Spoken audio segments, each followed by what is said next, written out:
ঢাকার ধামরাইয়ে এক হিন্দু নারীর সুদে দেওয়া পাওনা টাকা তুলে দেওয়ার আশ্বাস দিয়ে ধামরাই থানার এএসআই শামীম মিয়া ওই নারীর সাথে অনৈতিক সম্পর্ক গড়ে তুলেছেন।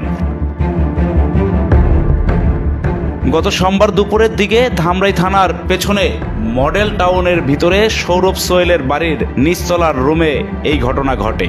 এএসআই শামীম মিয়া ওই বাড়ির নিচতলার ভাড়াটিয়া এবং ধামরাই থানায় বর্তমানে এএসআই হিসেবে কর্মরত আছেন।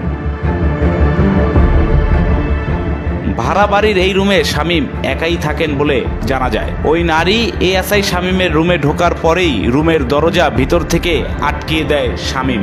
বিষয়টি স্থানীয়দের নজরে আসলে বাহির থেকে ডাকাডাকি পারলেও এএসআই শামীম দরজা খুলতে বিলম্ব করেন। প্রায় আধা ঘন্টা পর দরজা খুললে দেখা যায় শামীম লুঙ্গি পরা খালি গায়ে এবং ওই নারী কাগজ হাতে খাটের উপরে বসে আছে।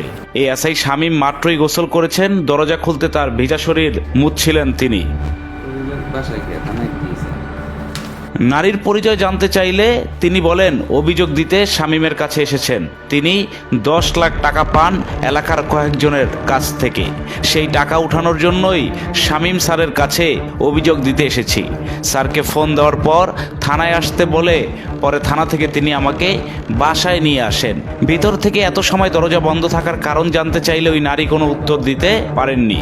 ঘটনাস্থলে সাংবাদিকরা গেলে এএসআই শামীম ঘটনার কথা স্বীকার করে সাংবাদিকদের টাকা দিয়ে ম্যানেজ করার চেষ্টা করেন। টাকা না নেওয়ায় ওই সাংবাদিকদের বিরুদ্ধে থানায় জিডি করার হুমকিও দেন এই এএসআই শামীম।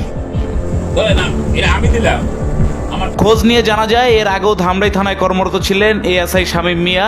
নতুন করে কিছুদিন আগে বদলি হয়ে আবারও ধামরাই থানায় আসেন তিনি। থানার আশপাশের লোকজন জানান এএসআই এর চরিত্রে সমস্যা রয়েছে। নিউজ ডেস্ক, ভোরের পাতা।